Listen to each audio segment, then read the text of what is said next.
This week, your kip will be on a picture of a natural disaster for paper 1, question 5. For paper 1, question 5, descriptive writing means you need to approach the task like a camera. You are like a lens, focusing in and out on the detail of the picture.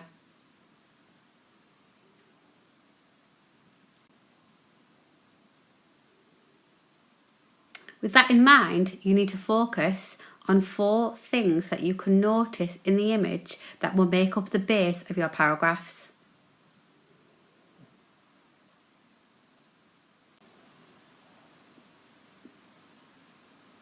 You get more marks for AO5, which is your organisation and ideas.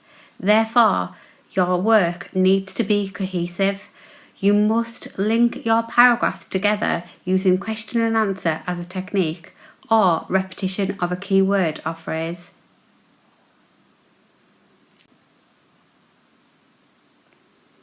Imagine this is the example in the exam. You'd open the exam paper, then you would need to highlight 4 things that you could focus on that will make the body of your paragraphs. My advice would be to focus on the wider, more specific things that you can see in the image, then focus in on zooming in on the detail. Remember that the key word here is suggested. So if you take the sky as an example, here it looks like the weather is really bright and sunny. However, in my descriptive writing, I'm going to make it very dark, ominous and sinister. For my next paragraph, I'm going to focus in on the waves, describing the size of them, the colour of them, and every sentence that I write will develop on from the last sentence so that even within my paragraphs, there is cohesion.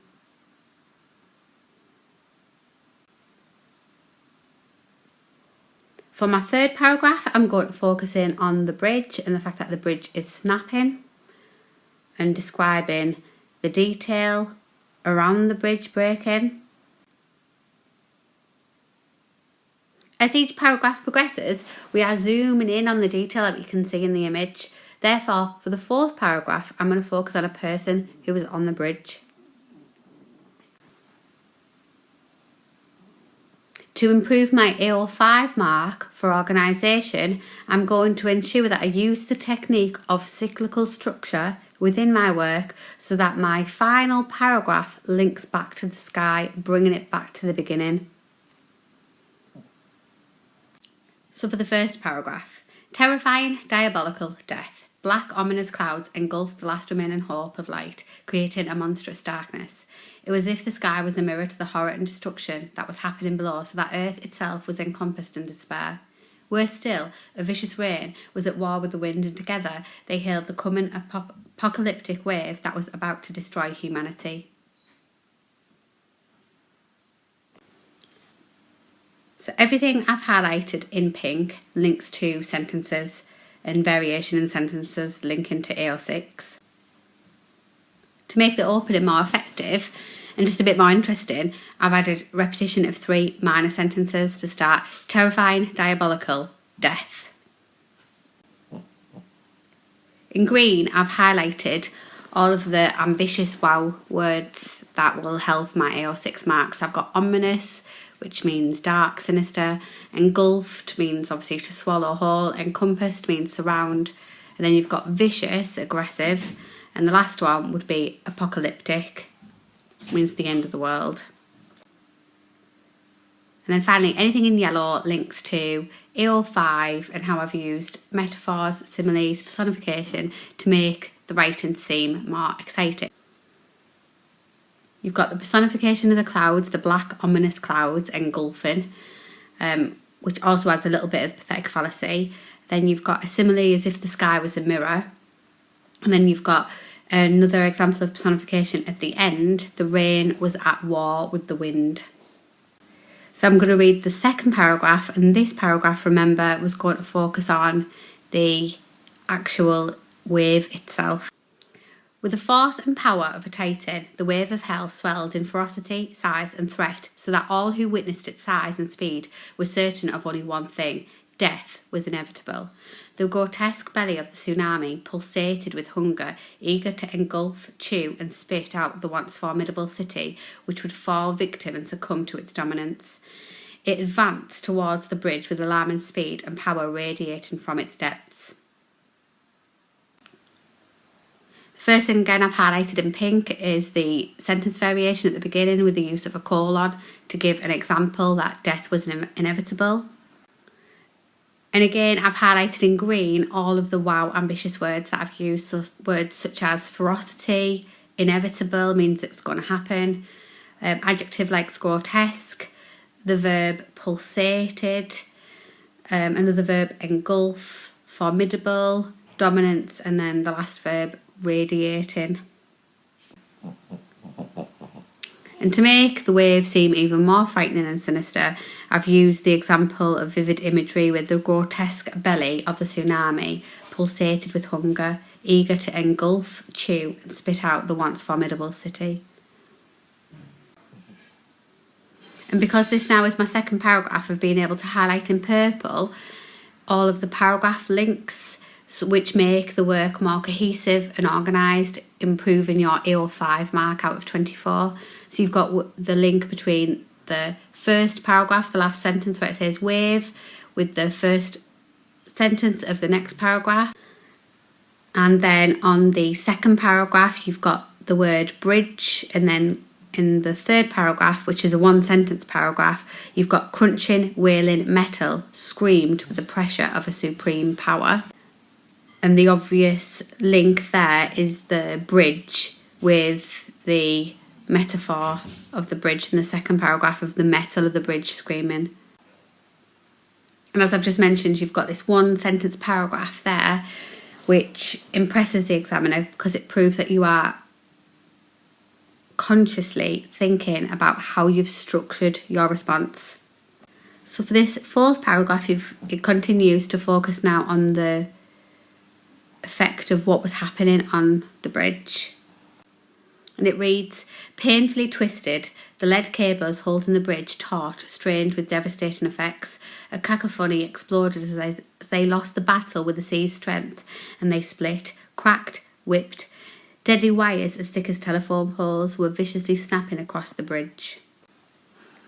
So again, in pink, I've highlighted the sentence variation. So we've started with painfully twisted, this subordination at the start, and then you've also got a semicolon linking two sentences that are fully complete on either side, that are closely linked enough to join with the semicolon.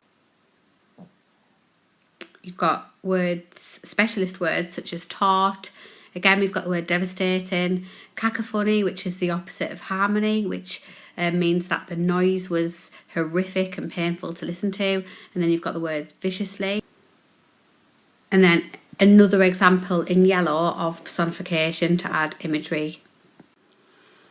So the next paragraph, I've got dangerously, the bridge lurched forward in slow motion before suddenly gaining momentum and plummeting fatally backwards. From a distance, the skyscrapers of the once Olympian city watched in horror as tiny ant-shaped blobs spilled over the sides.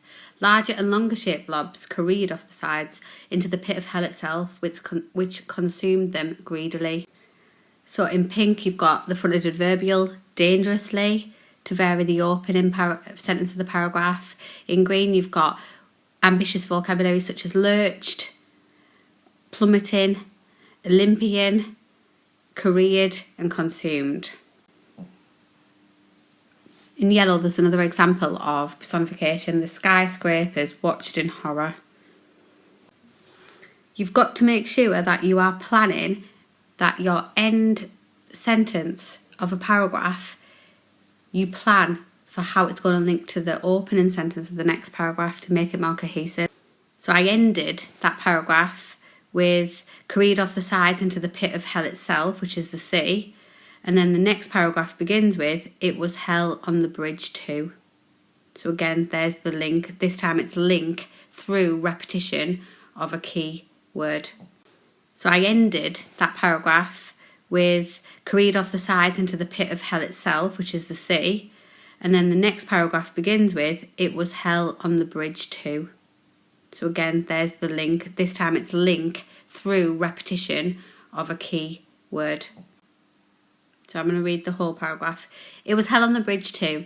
Amongst the screaming, crashing and screech of metal, one man battled the forces to keep tight hold of the precious car seat, which contained his life, his world, his whole heart and soul. Please God, he screamed in vain, with snot, tears and pain running freely down his face. His heart-wrenching plea ripped his soul in two. He knew it was hopeless. As if the devil himself heard his cry, a vicious cold wave smashed across the bridge, sweeping the screaming, terrified man into the turbulent dark waters. As he disappeared, clinging desperately to his baby, his raw scream tore violently at the earth's core, as if to punish the world for the most extreme sense of grief he'd ever known in his dying moments. In pink, you've got the use of ellipsis, ... to create more tension and fear, as the man on the bridge knows that he's going to die.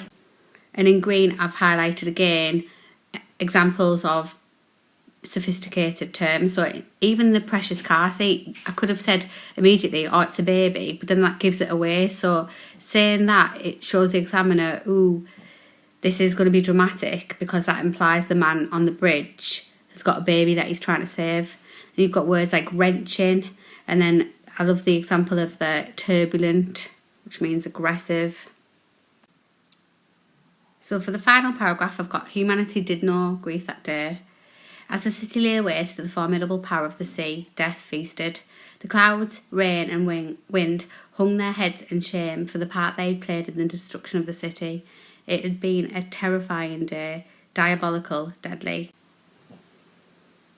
In pink, I've got the cyclical structure of the diabolical, deadly, terrifying, linking back to the beginning. In green, I've got again another example of ambitious vocabulary with the word formidable, which means a fierce opponent. And the final thing is the link with the previous paragraph, where it said about the man with the most extreme sense of grief he'd ever known, links to the first personified sentence in the next line. Humanity did know grief that day. So you've got that repetition of the word grief, again showing a more cohesive sentence structure. And finally, just wanted to show that all of that was 2 pages of handwritten, and in the exam, the examiners don't want to see pages and pages and pages. The more you write, the more you'd lose control of the technical accuracy, so keep it short. A top tip would be, after every paragraph, just have a little look at your sentence variation, have a look at your vocabulary, see if you can change and redraft some words, and just edit your paragraphs as you're going along to make sure that what you're writing makes sense and that the sentences within your paragraphs are also cohesive and join on from the last. And if you are trying to impress the examiner, see if you can use then an example of cyclical structure like I have, where I've got the repetition of the 3 minor sentences that link the final paragraph back or up to the start of the text. So number 1 would be that you've got to make sure that you plan. You've absolutely got to plan, even if it only takes you a couple of seconds. Number 2 would be to make sure that you link all of your paragraphs together so that your work is more cohesive and it flows better and it's more structured and organised. Number 3 would be to make sure that you include varied sentence lengths, and whilst you're doing that, make sure you use complex punctuation to help you vary those sentence lengths. My 4th tip would be to use a variety of metaphors, similes and personification to make your work more exciting and vivid and just engaging for the reader. And the last tip would be to ensure that you've got a wide range of sophisticated wow vocabulary. Good luck.